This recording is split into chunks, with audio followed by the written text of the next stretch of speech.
You might have to, there you go.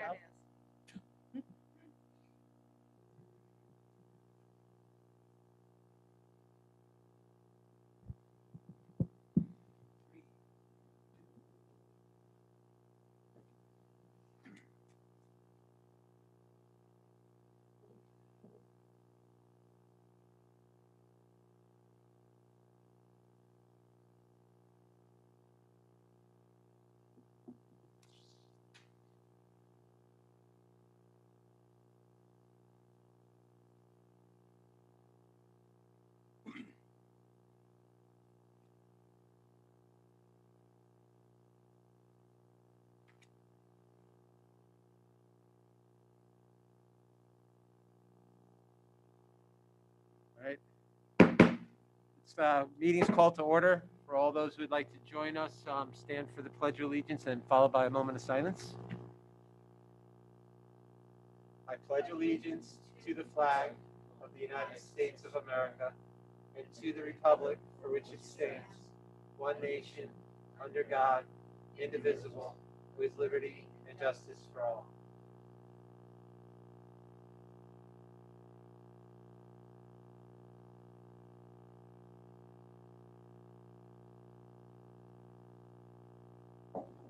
Thank you. Harry, roll call, please. Mrs. Fish, Here. Dr. Katachu, Here. Mr. Gordon, Here. Dr. Gursky, Here. Mr. Kirsch, Here. Mr. Reichert, Here. Dr. Yuasa, Here. Mrs. Edmeades, Mr. Huron. Here. Thank you, Terry. Okay, thanks everybody for joining us tonight. We're going to move through the agenda. We've got a pretty concise agenda tonight. Let's just go ahead and move forward with that. Let's start out with Dr. Boyle's superintendent's report, please. As always, every day we're looking at our COVID update, what's happening in the district, and trying to look at ways to make sure we're educating the children in the best way possible. I would have told you a few days ago, oh, hopefully we can get them back into the buildings. But with most recent information that I've received in the past few days, there is a concern, and I think our decision to move forward and have the students return on January 18th is the best and most reasonable decision. Just a little bit of information for you today. The nurses, we asked the nurses to check with any teachers who had heard or had students tell them that they could possibly be somehow COVID compromised, I'll call it. And then we had other people just through different venues. So anyone that we had heard about, the nurses called. And at the primary building, including Head Start, there are, and this is probably 10 phone calls. All right, so you'll see how significant it is. At the primary building and Head Start, we are at a place where we have 7 students that are quarantined, and we have 3 students who are isolated. We haven't been having very many students be actually testing positive. In most cases, the parents have tested positive or a relative, and the child was quarantined because they lived with that person. But now we're seeing an uptick in the actual positive rate for students. In that building, the staff, we have 6 that are quarantined and 2 that are isolated. So in that building, we have 5 individuals who have been tested and are positive, and then we have 13 who are quarantined due to some sort of exposure that is firsthand. In Liberty Valley, we have 3 students quarantined and 1 isolated. And the difference between a quarantined and isolated, quarantined, you've had exposure, you've been in close contact. It would be considered contact tracing that you would be in danger of becoming positive. A student that is isolated has been tested and is determined to be positive. We have 1 staff at Liberty Valley quarantined, and we have 1 staff that's isolated. Also at middle school, we have 3 students quarantined and 2 students isolated. We have no staff or isolated or quarantined at this time at the middle school. At the high school, we now know there are 6 students that would need to quarantine, 1 student who is absolutely isolated, 4 staff that are quarantined, and 1 staff member there that is isolated. So given those numbers, which on Friday, when I looked at numbers, it was looking pretty good. Today, it's not looking good. And according to the recommendations for returning to school or for having the buildings open, every single one of our buildings have significant enough numbers that they would recommend from the Department of Health that it would be closed for thorough cleaning for 3 to 5 days and then reopened later. So looking at what we're doing now, that takes us into mid next week as it is. So keeping the schools closed until January 18th, I think, is a very wise decision and the best way to serve the community. Some of the things I did do in the past couple of days is Mr. Huron and I had a phone conversation with one of the leading pediatric specialists at Geisinger, and he expressed, his thoughts and concerns. He thinks we're moving forward wisely. I have to tell you, he and some other people from Geisinger have been very complimentary of how we have handled things. They are pleased that we're being so thorough and working so diligently to keep everyone safe and to err on the side of caution, I would say, as opposed to being too quick to move. The other people that I've talked to are Allison Hess from Geisinger and Matthew Exley from Evangelical Hospital. They were on a Zoom call with the superintendents today discussing things with us. Both of their facilities are to capacity and beyond. At Evangelical, he explained to us that the emergency room is seeing from 105 to 115% above what they would normally see. And their beds are capped out, so they have, are using any space available for beds as needed. The other thing that there is a big concern about is the potential surge. And the dates that I was given from the medical personnel for a surge is from January 10th to January 21st. So every day I look at this, every day we discuss it. And I discuss with my administrative team how we can do things and what we need to do to best serve our community.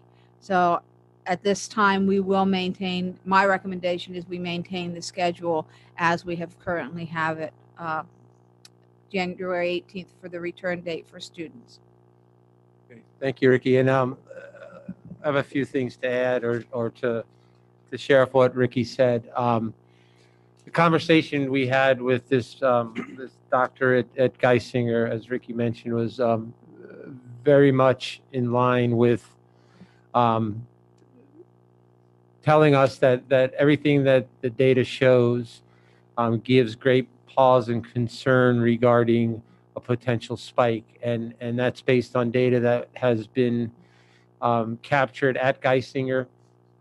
It followed the logic of the holiday of Thanksgiving, and they saw a rise in cases and what happened after Thanksgiving, and the view shared with us is that there's a high probability we'll see something similar coming off the holiday season that we just finished, and so that would put us in a tough spot come the next couple 3 weeks, depending on how you measure the holiday, whether you count the weekend of New Year's or you go back the prior week, however you want to measure that, but everything indicates from a data standpoint that we'll see the likelihood of a spike. I also recognize that Geisinger is challenged. I know we have people that are employed at Geisinger that could probably speak more definitively to it. But I was a big proponent and still am of getting the kids back into school as quick as possible. And I was actually expecting to come in here tonight to support getting what we could back into school on Monday.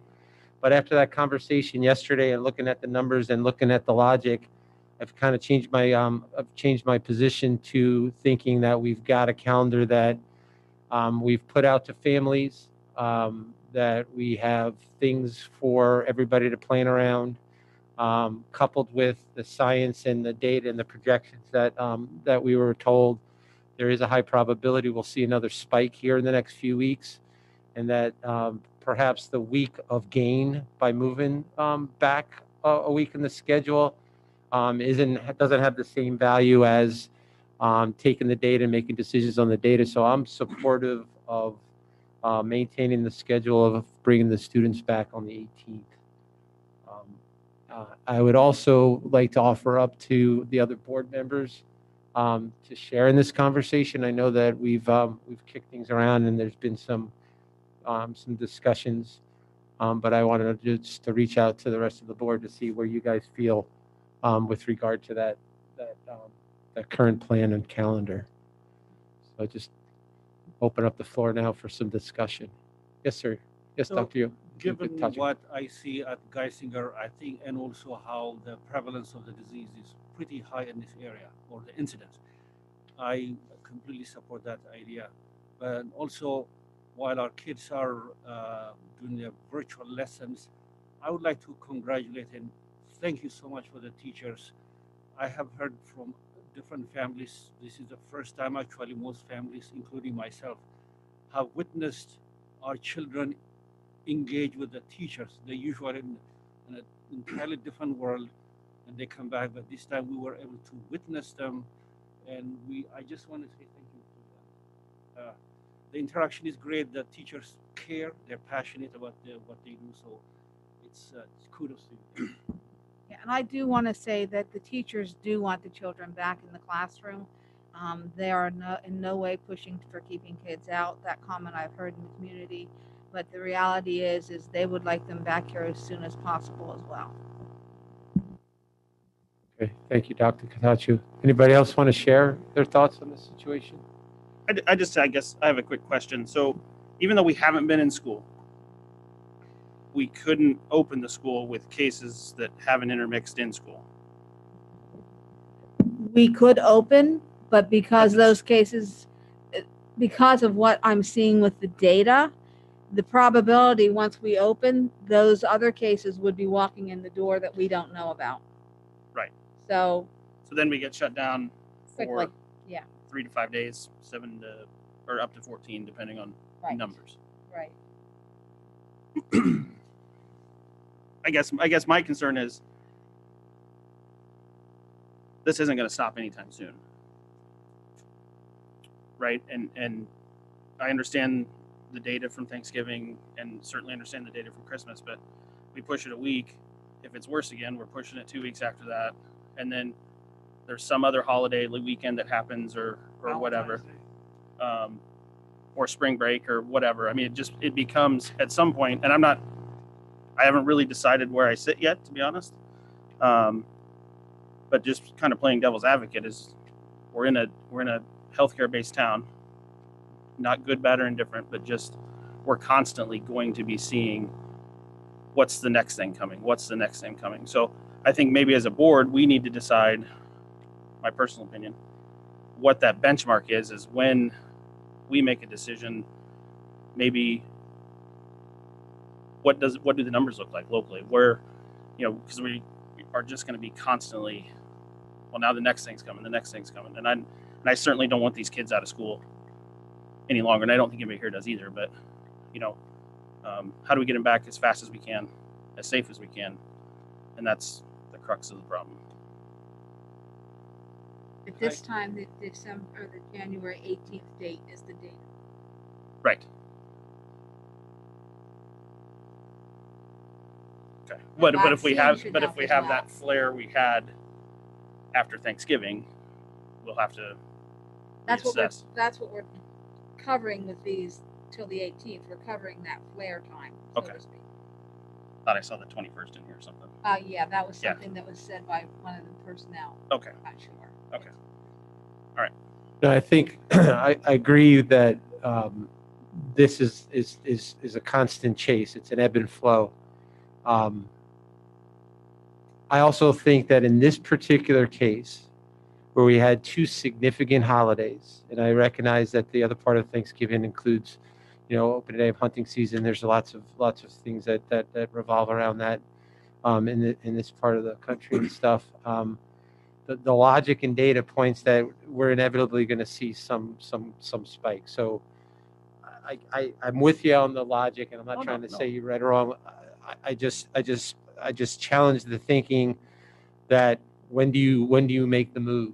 And I did some soul searching on this dynamic because I was very interested to get the kids back on Monday after the conversation and the logic that has been shared with us, and knowing we're coming off a really big holiday stretch. So whether you look at it Christmas, New Year's, or yes, all the above, the likelihood of that dynamic is real. You know, I get it. There's going to be other things, and we're going to always be chasing this. But and then coupled with, when Ricky, Dr. Boyle, had put together this data, we do have obligations with governing agencies, and there's this the spreadsheet of substantial in number of cases and those dynamics which we have and which we've been managing towards.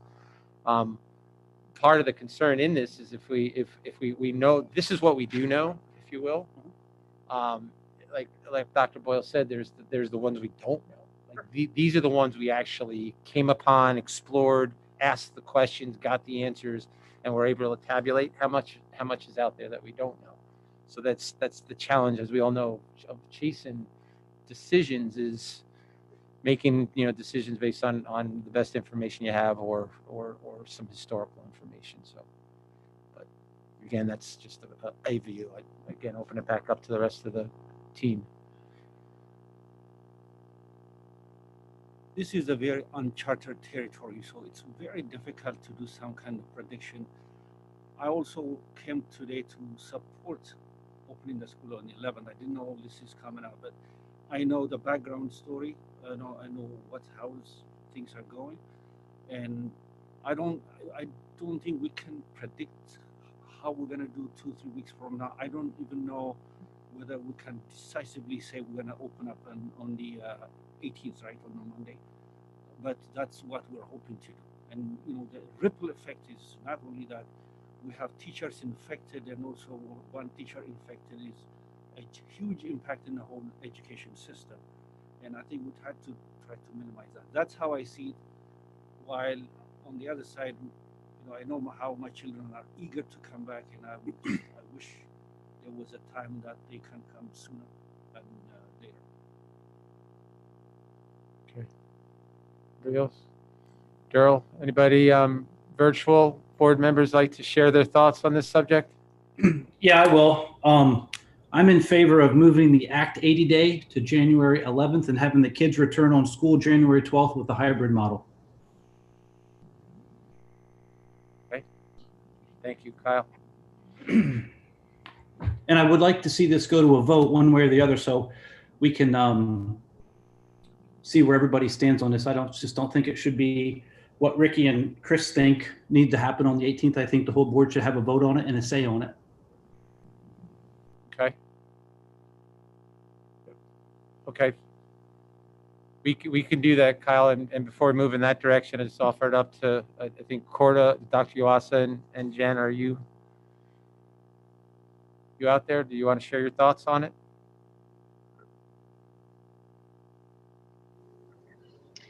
Chris, it's Jen Gursky. I didn't want to speak over anybody. Can you hear me? Yes, thank you. Yep. I think that, overall, the board and the school districts are tasked with very difficult decisions at this point. And the central focus of what I am using as, my compass right now is that as a board and as a district, we need to educate these children in the best way possible. And so I just want to hear, would we be in violation of anything if we bring the children back on the 12th? I know Kyle had mentioned about moving the Act 80 day and coming in on the 12th. Would we be violating anything that PDE would put us in any position that would compromise the district if we brought the kids back on the 12th? Jen, the one thing that's not necessarily PDE, but Department of Health, is the attestation form, which we would have to redo and say we're going to have students in person. But please understand that both Montour and Northumberland counties, which Danville School District serves, are in substantial level of transmission. So it would not be what the state would be recommending we do. Correct, but Ricky, we only have entities in Montour County. We don't need to count Northumberland County. We do not have one entity in Northumberland County. All of I our know schools that, and buildings are in Montour County. Correct. So we don't need to count Northumberland County. And my understanding is that attestation, if we would have a problem, Ricky, we could redo that again. It's not like once it's done, it's final. That is an ongoing document. Is that correct? Where we could revise it as needed? What it is signatures by the board president and myself. And all we do is change whether we say we have anybody in person or whether we're full remote. So yes, it can be adjusted. It has to have a 2-day pre-notice to the state before we can take action. Thank you for answering those questions. That was my only questions, Chris. Okay, thank you. Anybody else? Can we Okay. handle with bringing just the high school in on the 12th and let the little guys for the 18th? It would be my recommendation if we were bringing anyone in, we would only bring in the secondary students, both high school and middle school, because we do have the hybrid program there. Right. And that was originally what my proposal was going to be honest with you. But then the elementary, we still should wait. We have to come up with a plan that will address the students, and the number of students in the classroom, and then how we manage the time when they eat, so they are not within 6 feet of each other while they eat. So we don't have the 6 feet social distancing there like we would in the high school and middle school for hybrid. Any other thoughts? So if I'm reading this correctly, if we were looking at tomorrow being our return date, we couldn't because we're insubstantial and all the buildings are hitting the numbers on this. But they weren't in school though. But they weren't actually in the buildings. Right. This is just what we found out recently, Right. what the spread is. No, I'm just So- saying hypothetically. So Hypothetically, yes. If we were in school today and I got these numbers, every building would be closed. okay. So if we were to vote on and return on the 12th, if on the 12th we got numbers, we would be then that are Closing. similar to this, we would be closing, right? We would be turning around and closing anyway. If they came into the buildings, yes. And which will be, with the form, the process with the attestation form and the timing and the submittals and all that, which has formalities, but certainly lots of binding obligations as a school district. All these things and guidelines will still govern us whether we open tomorrow, next week, the week after that, as far as we can see. So, yeah, but to the data, if this was our data. So for the betterment of children, bringing them in and then 2 days later turning around and sending them back home, and then that back and forth. So there's something to be said for the consistency for kids, that if we just write it out till the 18th, that they're less likely to be. I mean, there's no guarantee, but there's less likely that we're going to be doing a back and forth. Whereas if we look at the 12th, there's a probability of that. That's my professional opinion as well. Okay, so with that said, if we want to move in a direction as Kyle had asked, then we need I'd ask for a motion to make a motion to amend the current school calendar.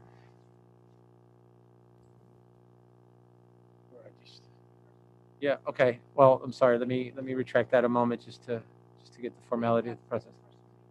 So the board moves to add a motion related to modifying the school calendar to reflect the change of reopening the schools. Okay. So I need a motion there first, and then we can. Chris, formality. Chris, it's Jen. Can you, just because I can't see that calendar right now in front of me, can you state the dates for that motion just to clarify, please? Well, the motion is to add the motion to change, and then the next motion will have the dates. Yeah.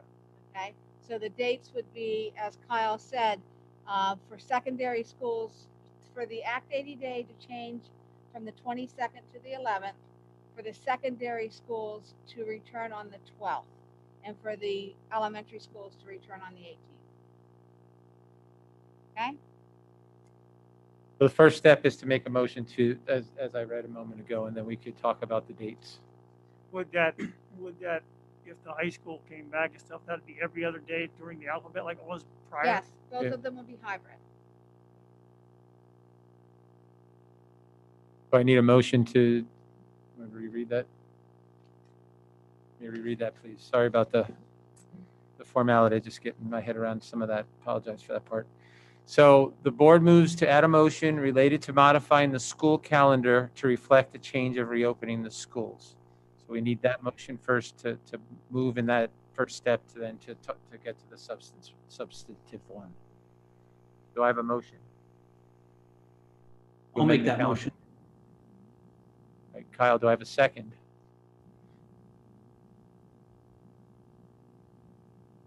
I'll second that motion. Okay, motion carries. We have to vote. Oh, good. Oh, okay. Mrs. Fish, No. Dr. Katachu, No.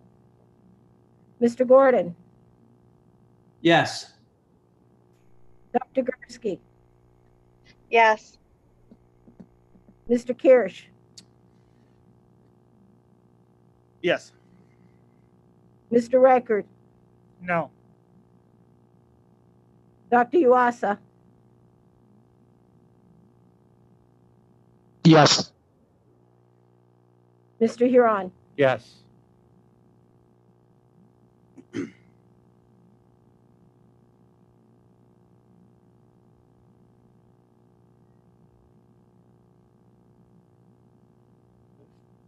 motion carried? You said yes, right, Mr. Huron? Yes. Yes. Motion carried. Okay, so now I need a motion.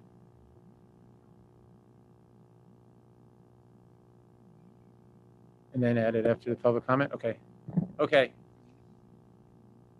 So we will get back to that particular item here in a moment, but the progression through our responsibilities is then to open up for public comment. And again, the public comment session at this point in time is for agenda items only. And there's a maximum of 3 minutes allowed for each public comment. And if there's folks out there that would like to make a public comment, please do so by stating your name and your address before continuing. So I look around the room first. Is there anybody in the room that would like to make a comment? I don't see anybody looking anxious to do so. Okay, thank you. Is there anybody online that would like to make a comment?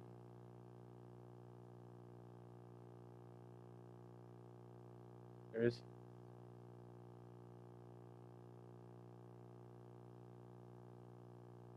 Is there, who's managing this? That is there anybody online? Okay. Jeff, you out there?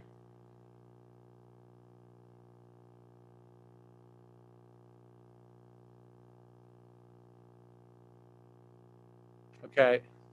Well, at this time, if, oh, excuse me. Okay, sorry.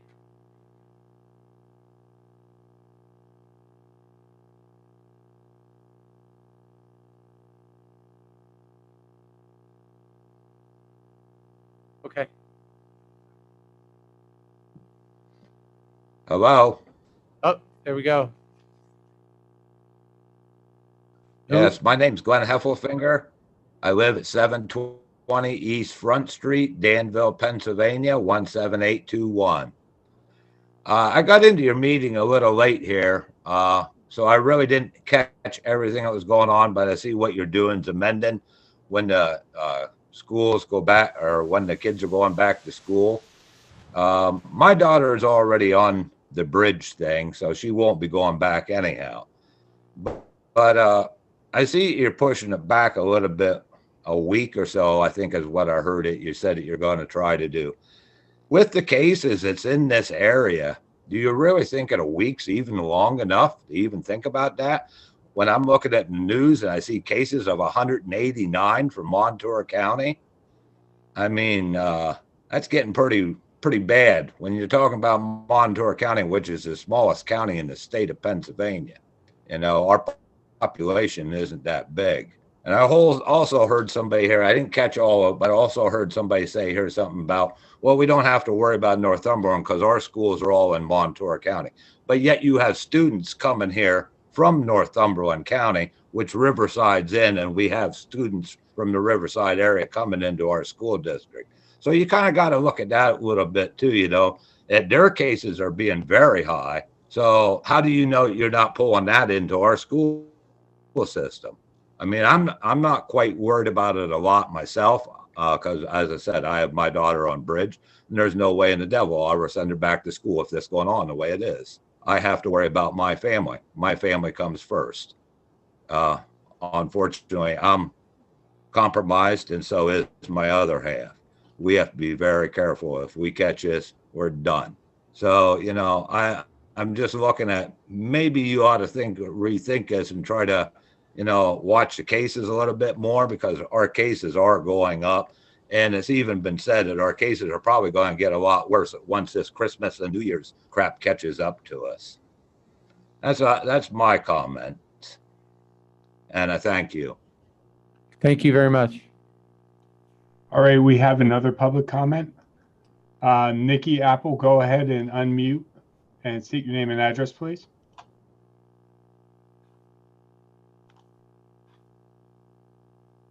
Hi, my name is Nikki Apple. I live in Riverside, actually, 317 Avenue D, Riverside.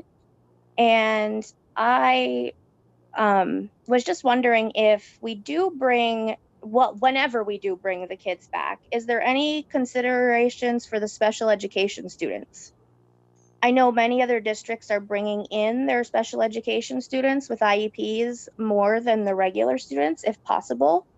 And both of my kiddos that are enrolled, I have one in kindergarten and one in 7th grade, and both are students that receive learning support, and they are really struggling with this home stuff. So even one extra day with the teachers, I think, would make a huge difference for them. And I know that's the case for many other kiddos as well.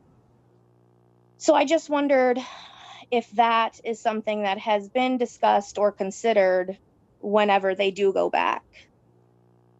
Yes, Nikki, it has been discussed, and it's something that we would do on a student by student basis. So I recommend that you call the director of special ed, who is currently Alyssa Winrick. Quickly, her extension is 3719.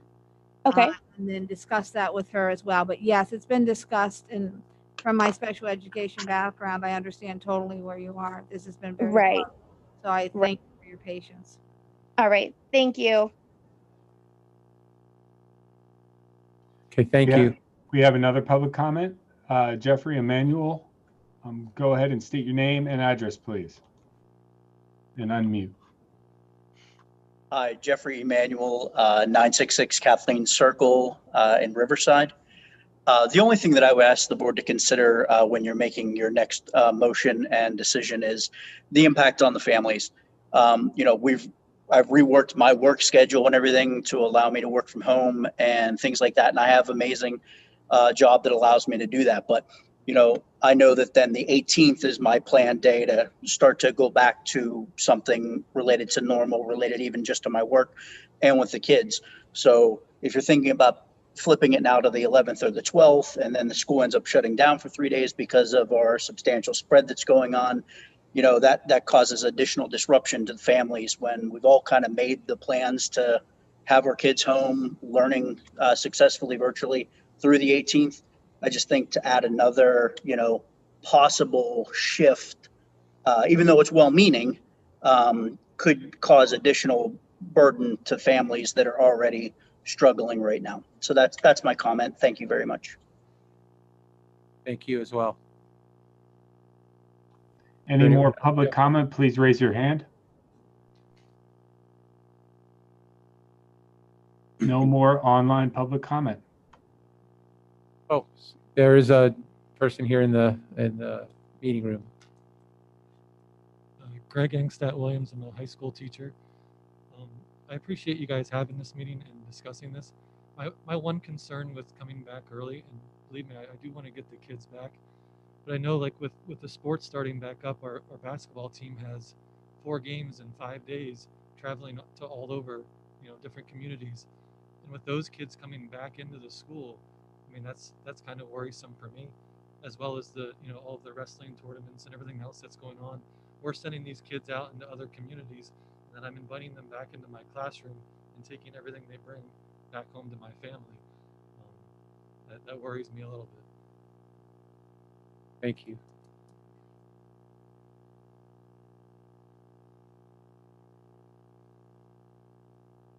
Okay, are there any others, Jeff? Nope, not at this time. Okay, thank you for those comments and thoughts, everybody. Okay, so at this juncture, move forward. The board moves to revise the school calendar to reflect the change of the Act 80 day from January 22nd to January 11th. And then secondary students return on January 12th with a hybrid model of instruction, and elementary students return on January 18th. Do I have a motion to approve? I'll make that motion. Thank you, Mr. Gordon. Do I have a second?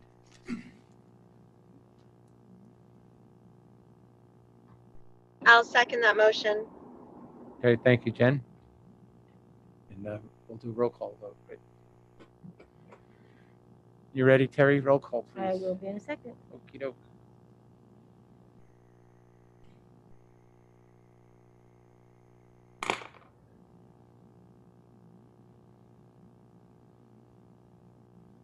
Dr. Gatachu, No. Mr. Gordon, Yes. Dr. Gursky, Yes. Mr. Kirsch, No. Mr. Reichert, No. Dr. Yuasa,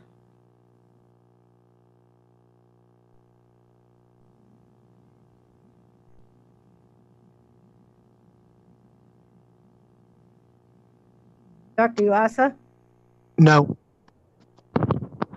Mrs. Fish, No. Mr. Huron. No.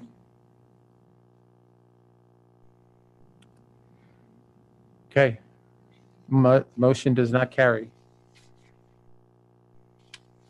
Okay. Yep. So, did you want to just maybe yes? That would mean we were standing with our previous vote of all students returning on January 18th, and the Act 80 day would remain on January 22nd. Okay, thank you. All right, moving along to the next order of business we have in the finance. We have the tax resolution.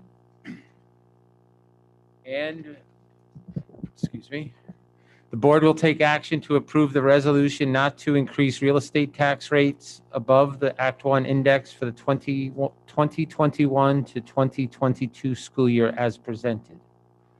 Can I speak? Oh, I'm sorry. that? Excuse me. Yes, absolutely. Okay, great. So what does that mean? Yep. So the Act 1 index, the adjusted Act 1 index is 3.5%. So that's approximately $24,000. $524,000. I wish it was million. $524,000. So what this motion is saying is we will not increase taxes above the 3.5%. And we can increase up to 3.5%. This isn't saying we're increasing. This is saying we're not going to increase above 3.5%. Right. So to be clear, this doesn't mean that taxes are going up. Correct. This means we're positioned to make that decision If as needed. if need be. Okay. Yes. Just want that to be clear. Thank you for that. I kind of got a little ahead of myself. No Okay. problem. Thank you. So let me go back to the recommendation or the recommended action. All right. The board will take action to approve the resolution not to increase real estate tax rates above the Act 1 index for the 2021-2022 school year as presented. Do I have a motion to approve? I'll make a motion. Thank I'll you. second. Thank you. That cast in then, right? Yes. Sure.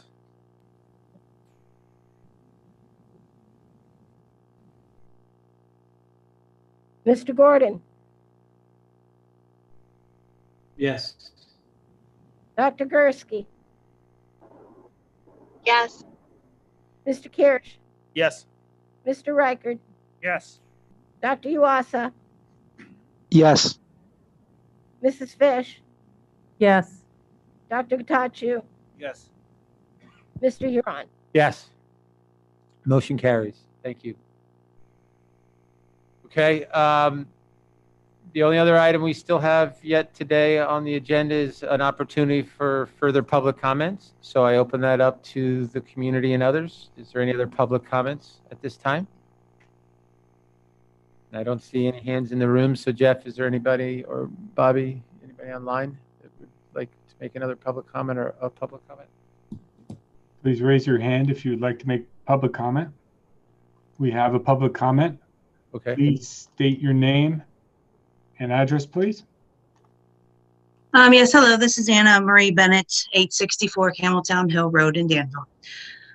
I should have probably said this at the open comment before, but because of the school having the hybrid and the in-school learning and whatever the parents want to do for their children, they think best, even if we would come back early, which I know we're not, but even if they would come back, they could stay home and do the hybrid learning if they wanted to. That's why I'm confused a little bit about like if the students should go back to school and going to go back to school, then the other ones do not have to if that's better for them to stay home. Do you know what I mean? So I just hope that, you know, every parent does what they need to do for their children, and I understand that. I just hope that the kids can go back to school soon for the kids that need to go back. What is puzzling for the rest of us is why you are continuing to have sports, basketball, wrestling, and all the rest of the extracurricular activities that have kids wrestling like my son did today, or kids playing basketball, which I know kids need to be playing these sports and doing all the extracurricular stuff. Yeah, we can't go to school and sit in classrooms 6 feet apart. We can have kids rolling around on wrestling mats or whatever the hell else they're doing in these extracurricular activities, and that's okay. So explain that to the rest of us who don't understand why their kids have to be hybrid learning, and yet they can still go to wrestling practice and basketball every day. We would love the answer for that one. Simply put, basketball, any other extracurricular activities are a choice. They are not a mandate, such as education, and parents are the ones who make the determination whether or not their child will play in those sports. Well, my choice is to send my kid to school too. We made a choice for 3 different types of learning in the beginning of the year: a virtual learning, hybrid learning, and in-person learning. We made that choice as well in the beginning of the year. So why is my kid not in school today? Ricky, we need him to say his name and address. We don't know. Lewis Bennett, 864 Cameltown Hill Road. Sorry, I didn't catch that. Thank you. Mr. Campbell, if you would like to make an appointment to come into my office and speak to me and Dr. Bickhart, we'd gladly have you meet with you.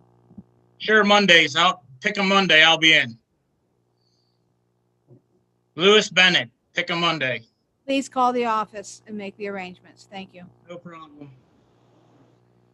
Thank you. Yep. Thank you. Any other public comments?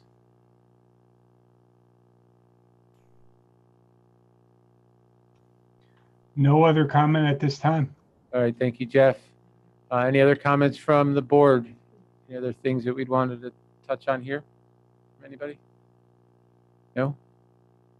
Okay. Without further ado, do I have a motion to adjourn? I'll make that motion. Thank you, Mr. Rickard. Thank you, Dr. Kohachu.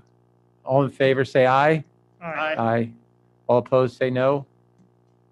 Motion carried. Thank you, everybody.